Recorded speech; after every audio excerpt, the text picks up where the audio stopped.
Hi, look, I'm here again to annoy you. So, however, this request is not even for me. So, Leandra, Laura, and Laura's husband Matt are reading the Blighted Stars and has asked if we want to join them. Well, do you know what? Okay, but you need to stop with these car ambushes. It's always when I get in the car. Yeah, well, we're going to be listening to it in the car.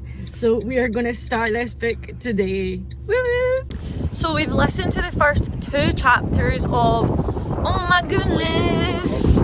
Yeah, but the wind is... I'm like that, trudging through that wind. Anyway, so as a non-sci-fi girly, I'm going to shout so they can hear. As a non-sci-fi girly, I think the first chapter was really difficult for me to understand because a lot was thrown and I didn't know what was going on. A lot of kind of like jargon, I suppose, like sci-fi jargon. Obviously, I think now we're about 2-3 chapters in, and I think we're starting to understand what some of the stuff means. But obviously, it was quite a harsh entry because it was like talking about neural pathways, this, implants, this, terraforming this. It was like there was a lot of like, I don't know, info dumping, I suppose. Not info dumping, maybe a lack thereof of info dumping. Just like saying it was the like you just knew what was going on. Explanations. We're obviously getting the kind of explanations slowly but surely. Yeah. But yeah, it's quite We're getting there. It's quite unique though. Yeah. It reminds me a lot of like, it's so funny for me to say this because I've not read it. It reminds me a lot of like Dune. Like a little bit. Oh yeah, no it does. No, I've read Dune. Yeah. Yeah, I forgot that sci-fi. Yeah, but I feel like I found Dune easier to read because we'd watched that first movie. Yeah, definitely. So we'd seen Dune Part 1, then Luke got me the books for Christmas because I wanted to read them. So I read the first 3 books because Luke got me this limited edition version. And I feel like it was easier to understand the book, and if I hadn't seen the film, I'd have been a bit lost. Yeah, because you already got all the things introduced to you. Yeah, exactly. Okay, so we've not updated you in a wee while. We are now 54% into the Blighted Stars, and I'm actually really enjoying it. I really like it. I have positive vibes on it. The characters are very fun. So I've not told you this, so this is my first time saying this to you, but Elliot was saying that Tarquin's dad, I can't remember his name. Achilles. Yeah, reminds him of Snow, President Snow. Okay, I can see that, yeah. And see, when he told me that, I was like, that is so funny to compare. Yeah. Because they're so different, but like, I get the vibe. I get the vibe. I think that it's going in a really good direction. We spoke before, obviously, that we were a little bamboozled by the world at first. But we've definitely caught up and we can definitely see the finer details of everything. I think throughout the chapters they slowly knit it all together. And I feel like right now I've got like a full picture of what the world is. Yeah, whereas like the first chapter, and I think a lot of people felt the same, was it just threw you in at the deep end. Like the action was happening, like you landed in the action and you were a wee bit like, whoa. But it's good. What I really like about it is, and I always like when books are like this, is that it's obviously a sci-fi story, but there is layers of plot. There's a lot of subplots. I like when it's not just so linear like that. Obviously there's the main kind of like sci-fi plot, but there's also like conspiracy. There's a big mystery. There's also romance plot in there as well. Yeah, there is. So it's very interesting to see all these different things happen, and then as well there's actually a switch of POV as well for some of the chapters that come later on. About that. And that adds a little interesting layer because I think it lets you get like an insight from another side, and then also lets you kind of see the politics and the kind of interconnecting relationships of that world. So you get the macroscopic view as well as the view that's from the first-hand experience of our titular character, kind of thing. The politics is one of like my favourite things in this, and I don't know if that's just like because I really like political fantasy, so maybe that's why I'm liking I love that though. I love like when there's like factions and stuff like that. I love it. Because recently we found out something about the exemplar, and we found out what they had to go through to get the job. Yeah. And whoa, dude, that was intense. Yeah, it does. It gives you like a lot of views, and a lot of the characters are really complicated because you see them from one perspective. Like the POV chapters, like I thought it was really funny because the POV chapters of a certain character were like becoming quite sympathetic in some ways, and then we heard this bit of information from another character in another character's POV. Yeah. We heard this story, and it was like so cruel and so messed up and brutal. I thought that was really, really interesting. Definitely. So we've only got like what 46% left. Yeah. One thing I'll say, and it's a bit controversial actually, is that there now, I think there's been a slight tiny little bit of dilly-dallying in the plot at this point. Yeah. And I think that it's not been long, but I think I hope that it. I think it will though, because I think it will. I think after this chapter, actually, the last chapter that we've seen, I think it's going to change. Yeah. It's going to shift. I think it's such a difficult thing. But this might actually help you because. Look, right, just so you all know, I'm going to put him... if you were on my sprint, you know about Luke.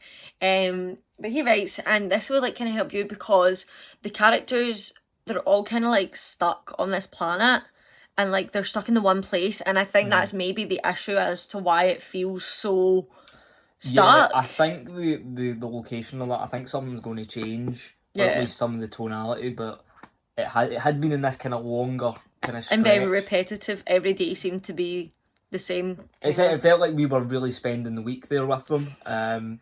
So not that it really didn't drag on, but it did a little tiny bit. So we're in bed with the dog. We're going to update you on the book. Ignore the rollers and the pseudogram, but this is how I go to bed.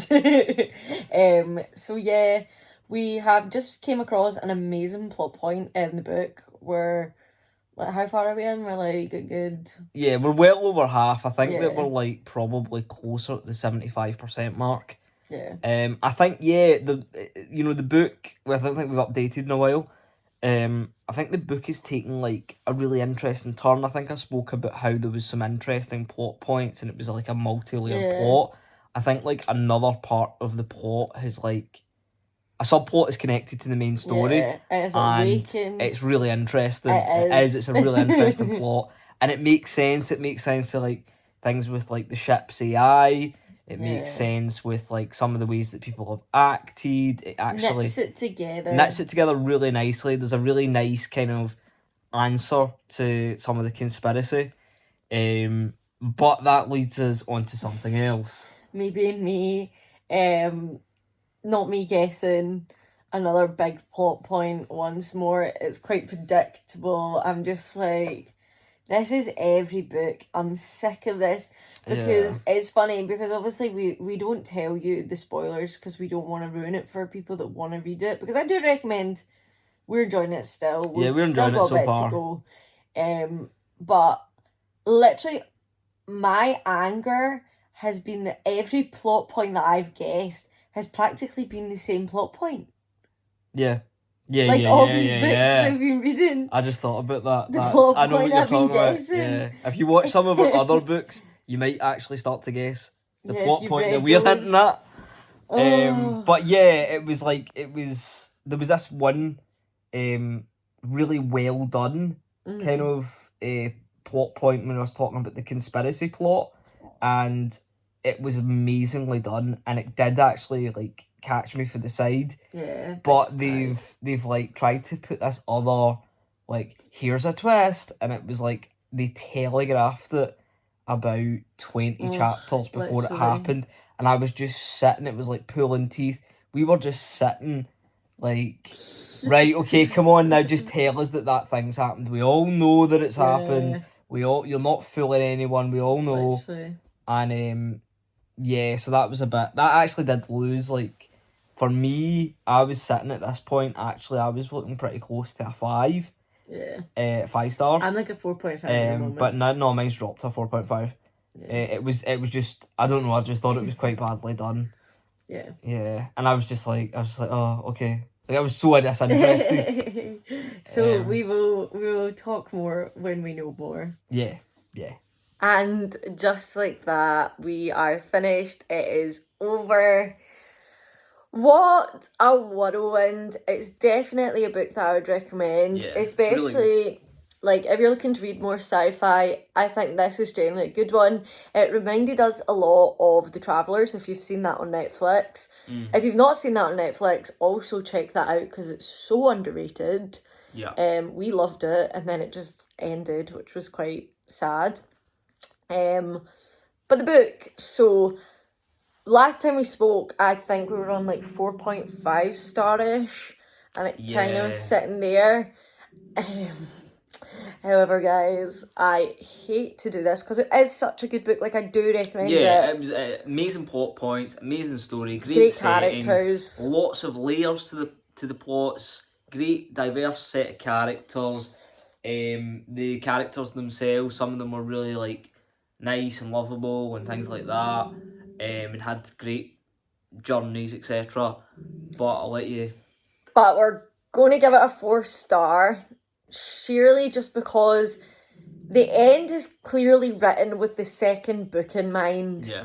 So the ending, it was a bit cliche. It didn't really end. Like, it didn't really end. So I think that it kind of meandered to a stop.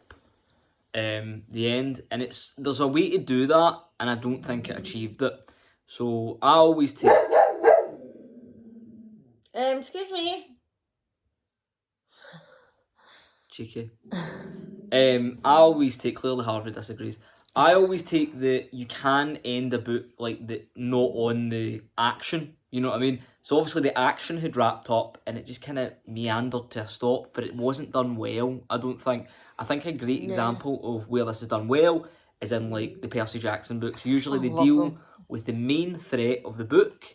Yeah. They go back to Camp Half-Blood, or he goes back to his house or whatever, and it does kind of putter to a stop. But there's always foundations laid, Yeah. you know, for the next. It feels purposeful, whereas like this really just puttered to a stop. There was the main action, and then it got to a point, and it was just like, oh yeah, we'll be doing more books as well, guys. So, you know, it just didn't feel right. Yeah, definitely. But I do recommend you read it. We'll need to read the second one. Absolutely, yeah. At some point. I don't even know what the second one's called. But I hope you enjoyed this video. Let us know down below if you have any books you want us to read. And make sure that you like the video because it really helps the channel. Comment down below. Subscribe and become part of our bookish and lifestyle family, and pop those notification bell on so you don't miss a single video, and we'll see you in the next one. Bye.